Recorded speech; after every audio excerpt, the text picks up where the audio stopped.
We open this story at a moment when tension hangs thick over Port Charles.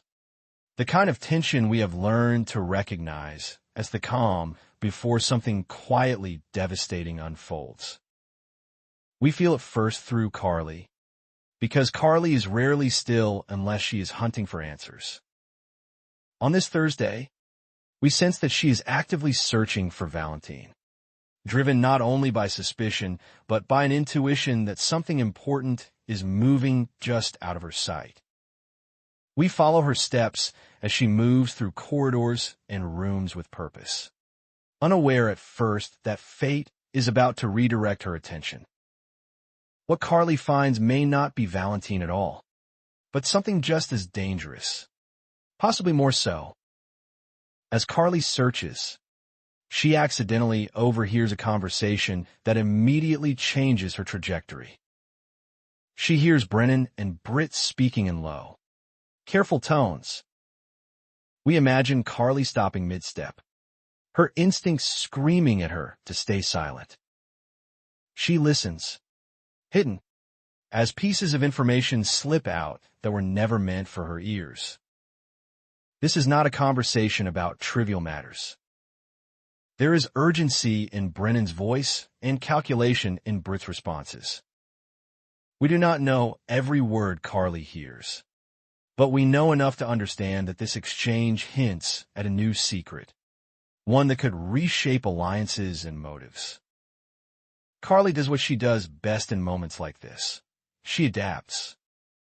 She hides, waiting until Britt leaves the room, likely knowing that being discovered now would be disastrous. When Britt finally exits, Carly is left alone with the weight of what she has just heard. She has seconds to decide what to do next. Retreating quietly would be the safest option, but Carly has never been someone who chooses safety over control. Instead, she steps out into the open, pretending she has been there all along. She claims she came from Brennan's bathroom, a casual lie delivered with practiced ease. We have seen Carly lie before, but this lie feels thinner, more fragile. Brennan is not easily fooled, and we can sense his skepticism immediately. His eyes linger on her a moment too long. He asks questions that seem casual on the surface, but are designed to probe, to catch inconsistencies. We wonder whether Brennan believes her explanation. He may nod. He may let the moment pass. But suspicion has likely taken root. From this point forward, we think Brennan could begin quietly investigating Carly, monitoring her movements, revisiting recent interactions, and replaying this encounter in his mind. Hypothetically, this could lead him to uncover patterns Carly thought she had hidden. What Carly gained by overhearing that conversation may come at the cost of drawing Brennan's attention, and that attention is rarely harmless. As this subtle power shift unfolds, we turn our focus to Sidwell, another figure moving pieces behind the scenes. Sidwell appears to be having a private conversation of his own, one that feels heavy with consequence. We suspect the person on the other end could be the mysterious C, his boss, someone whose influence looms large but remains mostly unseen. Of course, this is speculation, but the tone of Sidwell's behavior suggests he is reporting, explaining, or possibly defending himself. There is fear in his posture, not panic, but concern. Sidwell may be realizing that the situation with Drew is spiraling beyond his control. Alternatively, Sidwell could be discussing Drew directly, voicing doubts about continuing with their plan. We sense that Sidwell is worried about collateral damage. Drew is unpredictable right now, emotionally charged, and capable of actions that could expose everyone involved. Sidwell might be considering pulling out, cutting his losses before Drew's instability brings everything crashing down. If so, This would mark a significant shift, because retreat suggests weakness, and weakness in this world often invites attack. Sidwell's web does not stop there. We also suspect he may have another conversation, this time with Jordan. This interaction carries a very different energy. Jordan is quietly gathering evidence against Sidwell, building a case piece by piece.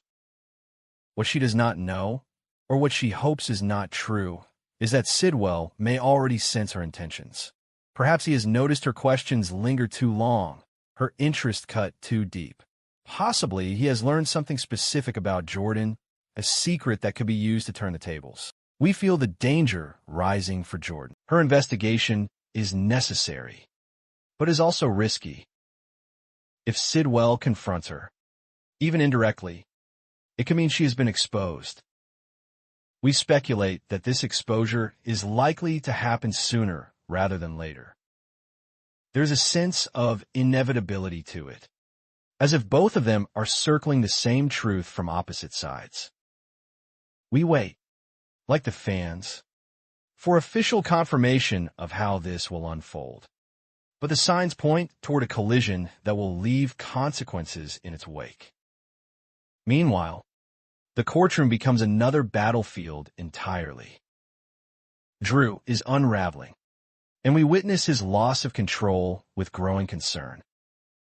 His anger is sharp, focused, and aimed squarely at Michael.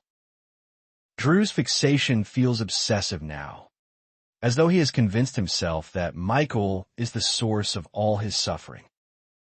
This is dangerous territory, especially in a courtroom where every word matters.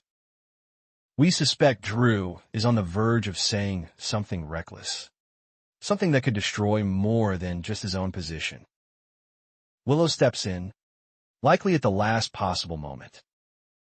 We see her intervene, trying to calm Drew, trying to stop him from crossing a line that cannot be uncrossed. Her motivation is not only to protect Michael, but to protect herself. If Drew says too much, if he reveals information that should remain buried, it could jeopardize Willow's chances of freedom.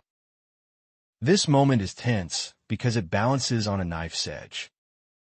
One outburst, one sentence spoken in anger, and everything could collapse. Away from the courtroom drama, Britt finds herself reflecting on a conversation with Brad. His words have stuck with her, not because they were kind, but because they were cruel, especially toward Jason. Britt knows that Brad's remarks cut deep, even if Jason does not outwardly react. Jason, for his part, appears unbothered. We believe he sees Brad as non-threatening, someone weaker, incapable of causing real harm.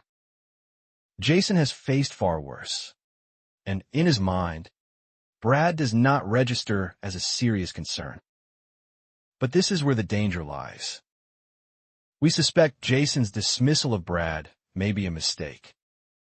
Brad's past is largely unknown during his time away from Port Charles. No one truly knows what he did, who he met, or what he learned. There are rumors, whispered theories that his Aunt Selena may have trained him in secret, shaping him into something far more dangerous than he appears. These are unconfirmed, purely hypothetical ideas. But in this town, such possibilities cannot be ignored. Brad may act recklessly in the future, especially if he feels underestimated. And reckless actions often have deadly consequences. As these individual threads tighten, we shift to another explosive dynamic, Alexis and Sonny. Their confrontation is charged with history and moral conflict. Sonny openly criticizes Alexis, drawing a firm line when it comes to Michael. He refuses to allow her to continue targeting his son. Sonny's loyalty is absolute here, and his warning is clear. If Michael ends up in prison for shooting Drew, Sunny will not forgive Alexis. He implies that she will regret pushing this outcome. And knowing Sunny, this is not an empty threat. This exchange underscores the larger theme running through everything: loyalty versus justice, protection versus truth. Alexis believes she is doing what is right, but Sunny believes she is destroying his family. Neither is willing to back down, and that makes their conflict particularly volatile. We sense that this confrontation is far from over and may escalate into something much darker. Finally, our attention returns to Valentin. He, too, is engaged in a significant encounter, though this one feels more like a confrontation than a conversation.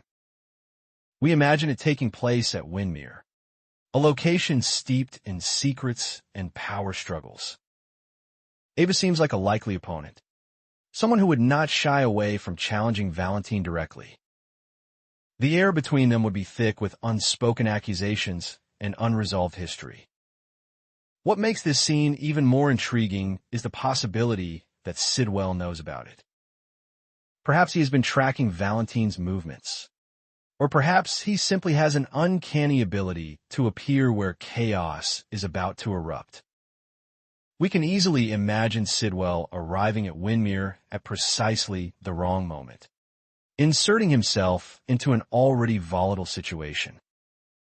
This convergence of characters could spark revelations none of them are prepared for. As we reach the end of this chapter, we feel the weight of all these intersecting paths. Secrets are being overheard.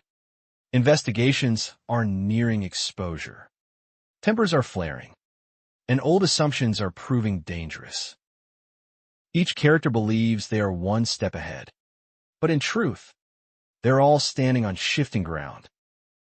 What happens next will depend on who makes the first irreversible move. And in Port Charles, those moves are rarely made without consequence.